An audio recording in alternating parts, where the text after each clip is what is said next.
Now, Scottish parents face up to 7 years behind bars if they stop their children from transitioning. It's now emerged in a new consultation document from the Scottish Government. Meanwhile, most police forces in England and Wales are now allowing trans officers, so a woman or a man who identifies as the opposite gender, to strip search women, which critics have branded as state-sanctioned sexual assault, allowing basically a man to search a woman against her will. Well, joining me now to discuss all of this is the Director of Advocacy at Sex Matters and also the author of Trans, Gender Identity and the New Battle for Women's Rights. Helen Joyce, thank you so much for joining us. I mean this really politely. I don't mean this in any disrespect. I long for the day when I don't have to say, can we get Helen Joyce on, please? Because we have to discuss the latest insanity that is going on, which, by the way, 10 years ago, if I'd suggested either of these stories, people would have thought I was a joke. It was completely insane, of course, and it was just a made-up comedy sketch. But this is the stuff that's happening in our country. Let's talk about Scotland first up. This is a new law that is being looked at, and there's a consultation going out, which basically says parents who refuse to allow their children to change gender would face up to 7 years in jail under their plans by the SNP government to ban what they call conversion therapy. What on earth is going on? So it's an attempt to bring back the gender recognition bill that was rightly stopped in Scotland by the back door. Basically, if you think what transitioning means for a child, because children aren't given surgeries to change their bodies and they aren't adults, so they can't go and change their paperwork and all that, what it means is a child saying, I'm the opposite sex or I'm non-binary, like I've no sex, and everybody else having to go along with it.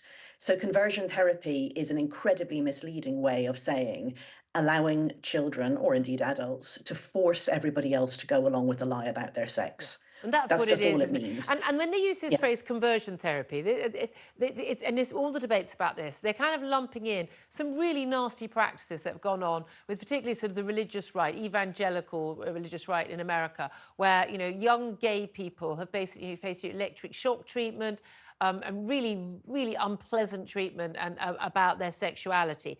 Well, I'm sorry, we know that, you know, sexuality is a real thing. You know, who you're attracted to is a real thing. Thinking you're born in the wrong body, I'm sorry, it's a mental health disorder. We used to call it, you know, that's what we used to call it. We used to call it that, you know, it's a mental health.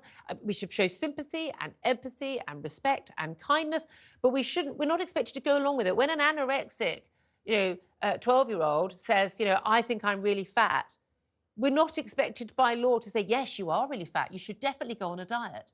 Because that would be, of course, more than wrong. that, we shouldn't do it. Yeah, exactly. And yet we're being asked to do that with a confused, unhappy child who says, actually, I'm a girl, but I think I'm a boy.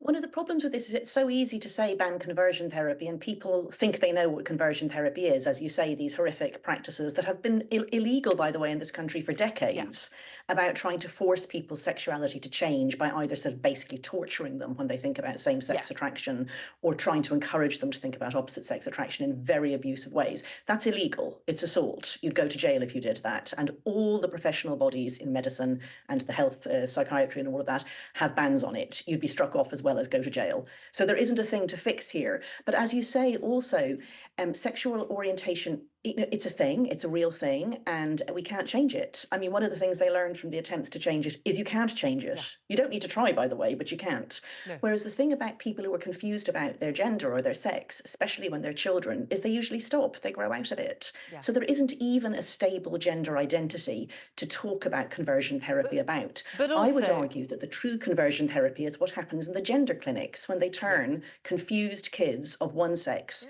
into even more distressed facsimiles or pretenses of the opposite sex. It's child abuse, and it's happening in our schools. It's happening even in nurseries where kids are being sold this nonsense. And no wonder it's happening in so many of our, you know, it's the schools, universities, in the workplace. I mean, your colleague Maya Forstetter having to, you know, go to a tribunal, losing her job over simply a tweet, not even something she'd said to anyone in her workplace. A woman with no hate in her heart at all. You know, when men can't become women, women can't become men. And yet, I mean, the most extraordinary circumstances we've seen, and this obviously came up in Scotland more, but it's happened across the country, men who you know, convicted or charged with a violent sex assault or a rape on a woman, then say, oh, it turns out I'm actually a woman. Oh, look at me with my blonde wig on and my leggings showing my bits intact. I want to go to a woman's prison. And that actually being allowed by these, again, lunatics, because you have to be mad to go along with this stuff.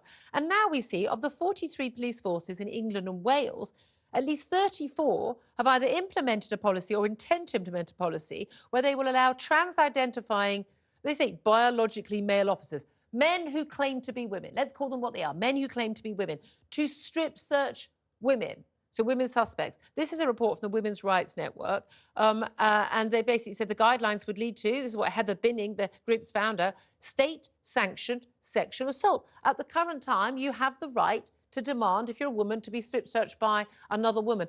A trans woman, i.e. a biological man, has the right to demand that he's strip searched by a woman, but a woman can be strip searched by a male police officer. I mean, given we've had no reports at all of any sexual assaults or rapes by male police officer in the last few years, none whatsoever, not a concern at all, eh? It's incredible, isn't it? Once people swallow this central lie that your sex is what you say you are rather than what it actually is, it just cascades through everything. It's there in schools, it's in hospital wards, and now we see it in police. And I think that in the police and in prisons and then also in medicine is where you see it most clearly, because that's where people touch each other's private parts. So, I mean, a strip search is not a pleasant thing, and it's settled law that only a woman officer or in prison or the police can strip search, or indeed search generally, because they run their hands all over you, search a woman. Well, I mean, But what now would if be you your say, advice? well, a man can be a woman. No, What would be exactly. my What would your advice? advice be? You could be very polite and say, sorry, I don't believe that you are a person who should be searching me. What legal rights do people have? I mean, you do have the legal right to say that this is state-sanctioned assault, but they'll go ahead and do it, and then it's on you to try and sort it out. So that's why campaigners like us need to fix this. We can't leave this on individual women who are in incredibly, incredibly vulnerable positions. They've been charged with a crime or arrested, or they're in prison. Very hard to get news out of prison. This is happening in prisons right now, I'm sure. Or else, they're actually officers who are told that it'll be disciplinary if they refuse to search a man who says he's a woman.